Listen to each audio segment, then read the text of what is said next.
Assalamu alaikum wa rahmatullahi wa barakatuhu, and welcome to the second episode of season 4 of This Stays Between Us.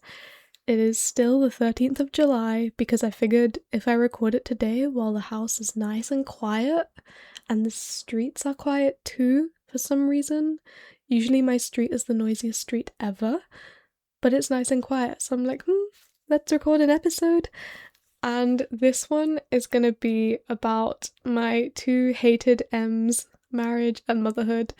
Ugh, the thought of it makes insects crawl up my spine. It's just a very so I figured if I turn it into something where I completely rationalize it, those two words won't terrify me anymore. Okay. So now that I've given you my little introduction, how have you been? How are you since the last episode? Did you try and be more tawakkul mindseted? That's not English. You know what I was trying to say. Yeah. I'll go into serious mode now and I'll launch into the episode. So yeah, sit back. I hope my words enlighten you in some way.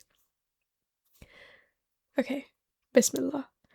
Welcome to the proper episode of today, which is on marriage and motherhood. But I'd like to begin once again with the indisputable truth that one day we will all die. We do not know when, where, nor how, but we know that it is a truth that cannot be denied or ignored. And as I write these episodes, I think carefully about what I'd like to leave behind in this world. In today's episode, I figured I'd like to leave some fruit for thought. Now, my words may either come in the form of a sweet apple, or they may have the bitter taste of a sour blackberry. Taste as you wish. There is beauty in every flavour and a lesson in every experience. Now, on the topic of marriage and motherhood, for me, the word marriage has taken on the cadence of a word you should not say. It's like the elephant in the room, and it seems the older I become, the larger the elephant will grow, till it swells and becomes impossible to ignore, the room bursting at the seams with this grey elephant. Motherhood more so, the question of it, I think arises after marriage, or before, when you are screening a person you want to build a future with. And with the question of motherhood comes a heaviness that only a woman can truly understand. Now, the word mother carries a heavy weight in every language and culture. In Bengali, we say ammu, in Somali, hoyo, in Urdu, ammi, in Korean, amma, in French, maman. It is universally recognized that the highest achievement a woman could have is to be married and have a child. Not one, but many children.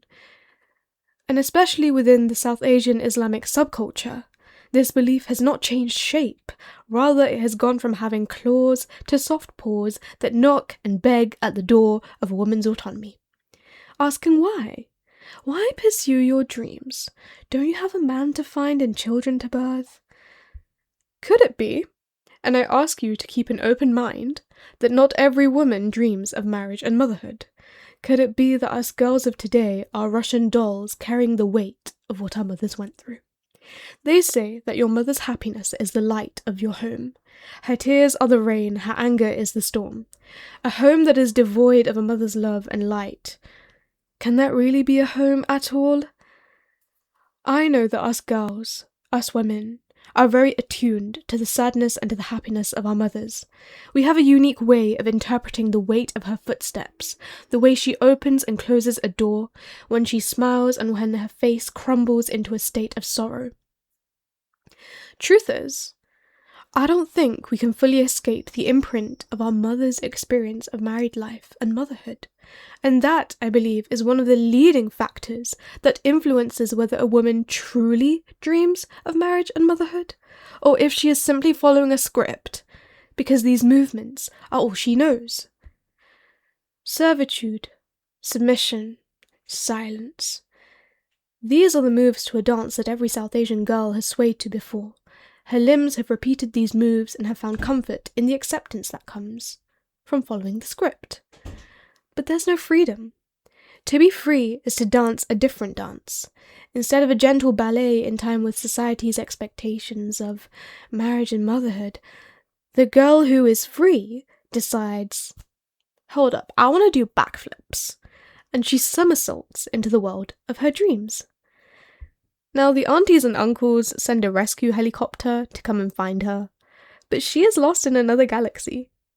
So they exile her. How dare she dance to another tune?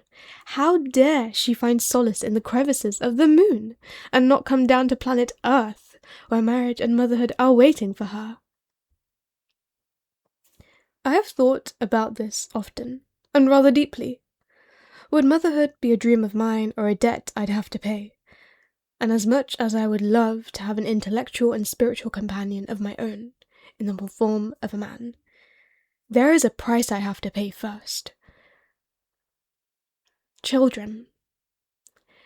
Do I want to have a child on my own volition, or am I willing to have a child to make him stay? And what then, when my body is ripe with child, it is still possible that he could leave any day? And what about when beauty fades? Will love still be the same? Perhaps the cliché of the isolated cat lady is a much safer way. It is unfortunate, but I'll have to end with this. In life, as you go journeying, meeting different people, seeing what the world has, you may find that you are not seen as a woman but a womb. You may find that you are not seen as a girl with dreams, but as a helping hand to run a home and keep it ship-shape. You may find that some do not see you as a girl with dreams, but as a shell that can be broken and moulded into what the other wants. But the deeper question is, how do you see yourself? A girl with dreams? A woman with ambition? A woman with a heart so big she wants to fill every crevice of the world with her love and her art and her light?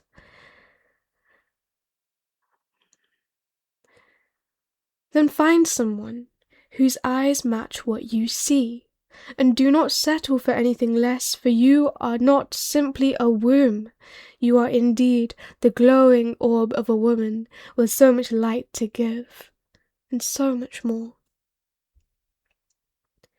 There, I have left you with some fruit for thought.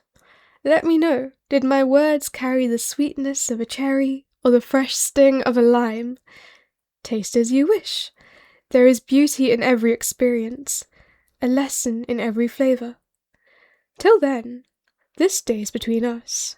See you for another episode soon, or next week or the week after.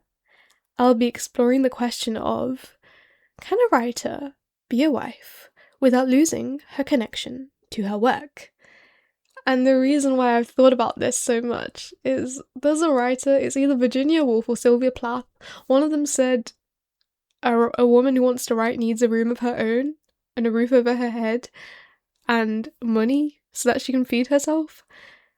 And I'm thinking, can a writer be a wife without losing her connection to her work? And we'll see what I come up with.